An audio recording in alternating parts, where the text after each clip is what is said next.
Welcome to the Innovators, the podcast where we talk to the people building the future. In each episode, we sit down with technologists, founders, researchers, and engineers who are doing real, impactful work. They're applying technologies in ways that change how we live, work, and think. Whether it's breakthroughs in AI, climate tech, health systems, or digital infrastructure, this show is about the people turning ambitious ideas into working systems. No hype, just thoughtful conversations with the folks making it happen.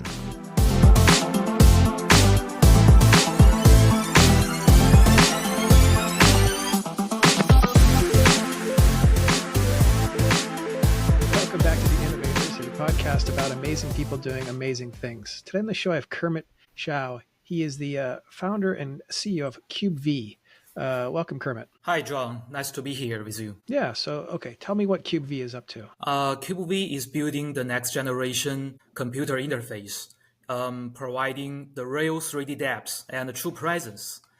We want to bring the new interaction to gamers, to creators, and to entertainment. So these are like, this is like, I'm looking at it now. So it's like a 3D, it's like a 3D screen, right? So it has depth. You look into it and look like there's like an object floating inside of like a box or whatever. So what are you guys doing to create that? We are creating a new screen that sees you back. After we are locating our eyes, we are projecting different light beams into your two pupils. And with the scene geometry and also the viewpoint reordering, we can provide that visual effect. So basically it watches your eyes, and as I'm looking around, it'll see, like, sends one picture here, and that turns it 3D. Slightly different images to your two eyes. And it's real-time eye tracking. And if it is stable enough, then a better presented world will be there. Wow. So, and what are you, and it's $149. What's going on? It's for Kickstarter campaign, but our focus is not this generation and for 3D displays. That's something Samsung, Acer, Leica can provide. And our focus is our next generation is a holographic display.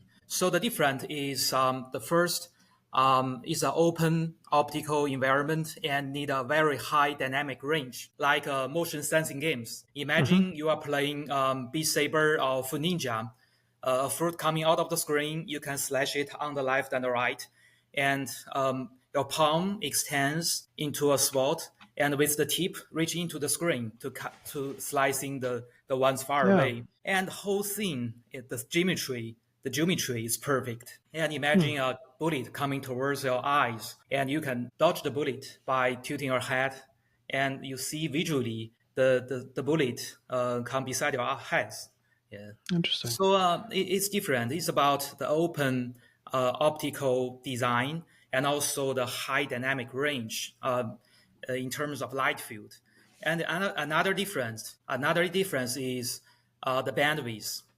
Even for VR or for Vision Pro, because they have smaller screens, even for Vision Pro is 3K by 3K, but for ours, we want to bring the highest clarity, and the next generation holographic gateway, the resolution is at least 10K. So with this bandwidth, even the graphic cards from NVIDIA cannot support it using only one cable. So you need two DP cables in order to transmit all the information. So it's not about only the information we put it here, but the emotion, the real presence. Yeah. So we're talking about the new CubeVi device, the P1, right? 15-inch. For this generation, we have CubeVi P1, Playground 1. But what we want to offer ultimately is maybe P3, 2 years away. Yeah, and I want to bring that vision to the potential audience. Imagine the entire wall becomes to a window.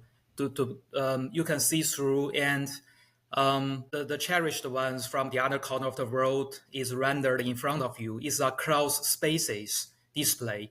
It's a unified display space, and it's like me and my Chinese parents are living under the same roof.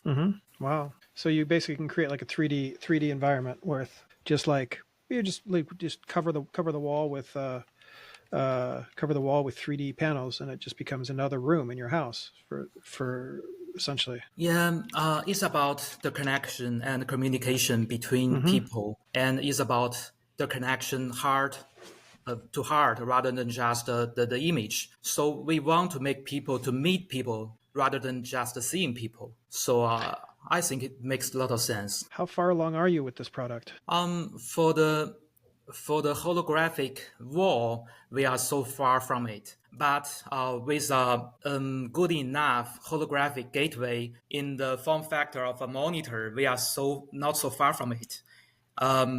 It could be within 2 years that here's a larger curved screen in front of you with a good coverage, and through this window, when you towards the screen, like walking towards this window, you see more of the panorama with the sky above, with the ground below, and step back, you see only the opposite building.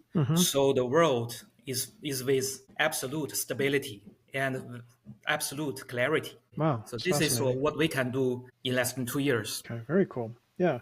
So you currently have the Kickstarter projects, which are fairly low, like they're low cost. They're not that expensive. But the goal is to like build this out into a larger format, something much just like something more immersive, right? Yeah, we want to wait until the finalized perfect product. We want to bring something at this moment. And with this practice, we can understand better about our audience, the gamers, the creators, what they want. And we just want to provide a prevailing version that provide earlier taste to get people on board and understand a little bit about it. But at this moment, I'm not satisfied with the definition because it doesn't provide a perfect scene geometry. So the relationship of the spatial occlusion is not perfect. Yes, we can look around, see behind, find out the hidden storylines behind the foreground actor, but the consistency is not perfect at this moment. Yeah, but I think for the PC gaming, which is the most hardcore content, can drive some real demand. And early adopters from PC gaming, they could have their early taste from this early model. And we are not pioneer in this 3D display industry track. Samsung, Acer, Lenovo, and also Leia, they have been there for several years. But I think the current standard doesn't make a lot of sense because it's not VR-like effect. And what we want to bring to people is just a VR-like visual effect without putting on anything on our heads. And is the difference is VR lock you in the world, and we show you the world in front of you. Very cool. All right. So the website is CubeVi, QUBEVI.com. You can check that out. You have 2 products out right now, but it sounds like there's more coming down the pipeline. So that's pretty exciting. Yeah, it's interesting that we don't need official support from the developers, from gaming companies. We can inject the second viewpoint to the original one. So it's a little adaptation to the game engine, like Unity and Unreal Engine. And many AAA titles are supported now, and we are on this track, and we will accumulate more titles afterwards. Wonderful. And we want to build the relationship between us and gaming companies and gamers to have earlier traction and to get well prepared for the next generation holographic gateway. All right. Well, very cool. Thank you, Kermit. Thank you for joining us. Thank you, John, to have me here. All right. This has been The Innovators. We will see you next episode. Thank you.